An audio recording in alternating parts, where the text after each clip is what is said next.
What is going on, guys? Jason Burke here, Styles Clash for Life, coming at you on YouTube, and today I've got some football focus. I'm shooting my second video here back to back with the other. I've been covering the Pittsburgh Steelers all off season long, from free agency, through camp, through the draft, through free agency targets, through positional improvements, looking at all the different spots on the Steelers where we drafted and brought in guys, who we lost, who we gained, are we better off this year or last year, and what is to expect ahead. I just released a video. I'm recording these back to back, so just a few seconds ago, I released a video with the three offensive players that were kind of the most needed to step up, kind of the three players that had the most to prove heading into the 2023 season. And now I'm recording the three defensive players that have the most to prove and the biggest need to step up to make our team a potential threat in the 2023 season. I posted the last one already, so go back on my channel. By the time you're seeing this, that will already have been out by a few days by now, and this one is coming out a few days later. So if you've seen the offensive one, it is down there already, and now I'm covering defense. So I'm looking at three players that not necessarily that we don't know what we're going to get from them or we don't know what to expect, but three players who need to play up to their potential or have some kind of reason or chip on their shoulder or big thing to play for to make this defense exponentially better. Three kind of spots that might be considered a little bit unknown for some reason. And I'll get into those. I'm going to give you guys those from 3 to 1 right now. A couple little controversial opinions. Again, just my list, just my takes. Don't take it personally. But number 3 for me is an interesting one. Safety Damontae Kazee. Now, Damontae Kazee has played 6 prior seasons. He's coming into his 7th season in the NFL. He played for Atlanta, Dallas. I think when he was on Dallas, he led the NFL in interceptions. He's a big turnover guy. He's a nice little hybrid of a physical corner who can hit, but also can cover. He's kind of got an in-between where he's not as good of a cover guy as Fitzpatrick, and he's not as good of a tackler as Edmonds, but he can do both in equal measure. He's kind of that in-between guy. So when we signed him last year, the excitement was, oh, we can have 3 safety sets, we can have guys roaming around, he can free Minka up to do more things, and then he came into the season injured. I think, was he injured coming into last season? Yeah, and didn't get to play much. So we never really got to see that much until the end of the year what a 3 safety set could look like. Now Terrell Edmonds, who was always a good hitter and tackler, good in the run game, good on the blitz, but never a good cover guy and often got lost when it came to coverage, he is now in Philadelphia.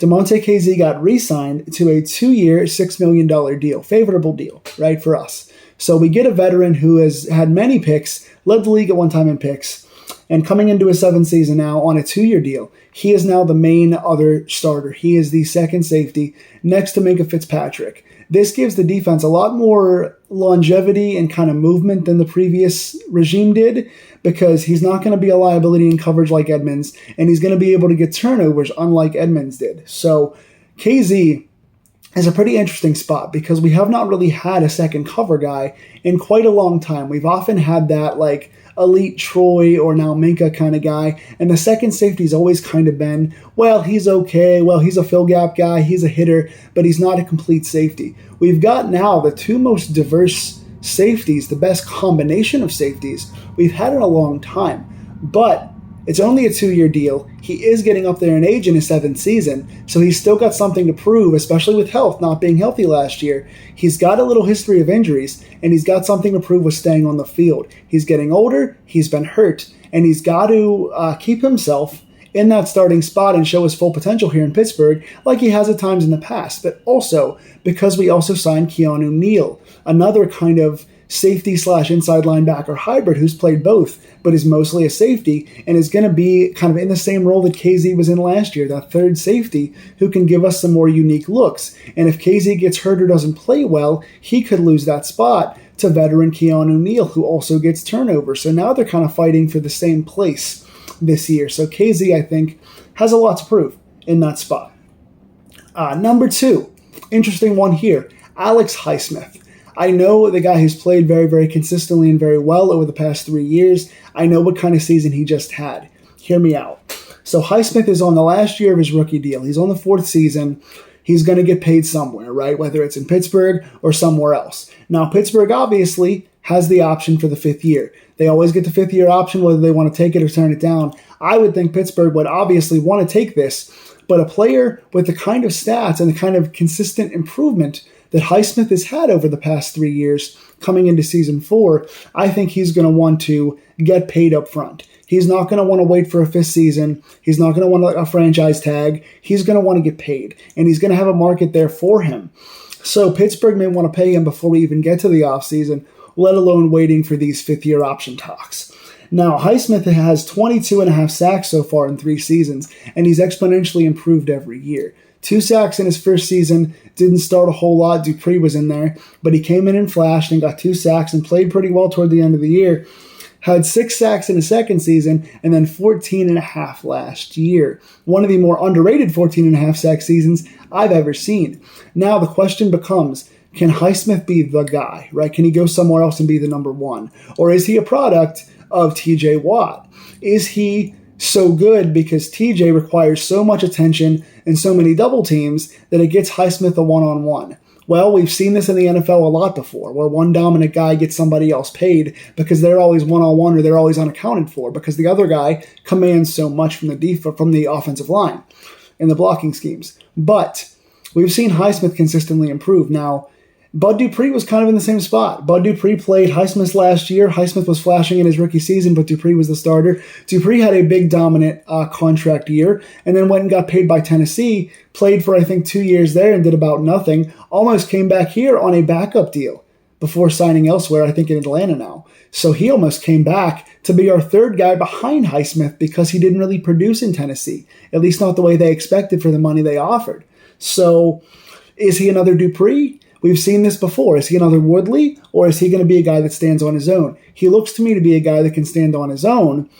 And last year, even we saw when TJ Watt got hurt that Highsmith did hold his end up, where his numbers kind of dipped in his second year a little bit when Watt got hurt. Last year in his 3rd season, when Watt got hurt, Highsmith got even more sacks, 14.5 last year. He's got 185 total tackles in his 3 seasons, and again, that's with not playing most of the first season. So Highsmith should get paid. I think he will get paid. The question is, does Pittsburgh do it now? Does someone else do it? Or does Pittsburgh try and wait and finagle that 5th-year contract or some kind of franchise deal before they pay him? That's going to be the big thing. That's why I say Highsmith's got a lot to prove. He's going to play with a chip on his shoulder because he's going to want to continue to rise and break out like he has been and prove that he's worth a big money deal here or somewhere else. And again, when TJ's healthy, he's the best defensive player in the entire NFL. But when he's not healthy, we've seen this defense turn into an entirely different defense. Our defense goes from top 5 to bottom 5 without TJ Watt a lot. And that's even with Cam and Highsmith doing what they do. So can Highsmith be a leader? He's going to look to prove that again this year. That's going to be a spot that I think we're pretty sure he's going to always be a good player. He's going to always be consistently good. Can he be great? We're going to find out again this year. Number 1, the player with the kind of most to prove / biggest X factor to play well to get us to the next level on defense. This one's interesting. Cole Holcomb. I went back and forth between picking Cole Holcomb and Landon Roberts. Both guys got signed as inside linebacker deals this offseason for similar deals. We let 3 guys go in the offseason. Bush is gone. Spillane is gone. Jack is gone. Even Allen is gone. We brought in Tanner Muse. We brought in Landon Roberts. We brought in Cole Holcomb. Pittsburgh wanted wholesale changes for their inside linebacker room, and I think it was the right move. We had thumpers. Now we have guys who are more short tacklers, really good thumpers, and in Cole Holcomb's case, a pretty solid coverage guy. Holcomb is going to be our inside linebacker ace if he plays the way he's played so far and if he's healthy. He's such an unknown because he's coming off of foot surgery that ended his season last year. He is in his 5th season. He's played 4 years so far in the NFL, all for the Washington Commanders. And he's been a tackling machine, averaging pretty much 10 tackles a game. He came off of like 140-something tackle season 2 years ago when he played the whole year. Last year, had 69 tackles in 7 games, so was averaging 10 tackles per game before he then hurt his foot for the rest of the year. So coming off season-ending foot surgery changes a guy a lot. But Cole Holcomb is a freakish athlete when healthy, ran a very, very, very fast 40 time, and again, tackling machine. He has 10 pass deflections in his time. He's got a few picks in his time. He's got a few forced fumbles in his time. The guy can hit. He covers his gaps. He's a short tackler, and he is by far our best cover guy and most athletic linebacker, the closest thing we have to an athlete at linebacker, because Muse is going to be a special teams guy. Mark Robinson is a thumping tackler who's undersized but a hard hitter, and Landon Roberts is kind of just a steady thumper. So we have two guys in Holcomb and Roberts now who are 100-plus tackle guys with the captain patch on their helmets for the past couple of years. But what's that going to mean in Pittsburgh? Inside linebacker, to me, is our single most kind of unknown quantity. With so many guys being let go from last year and so many new guys being brought in for this year, there's a big unknown here. Do we have the athlete we need on this roster? I'm still a proponent of bringing in Isaiah Simmons and trading for him if we can.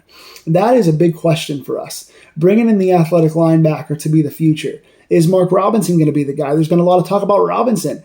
The coordinator said he's not a starter this year, but he could be a starter next year. The coaches are also saying that he's one of the fastest improvers they've seen and one of the biggest studiers they've seen. He's asking a lot of questions. He's working really, really hard. He's gotten a lot of positive vibes in training camp.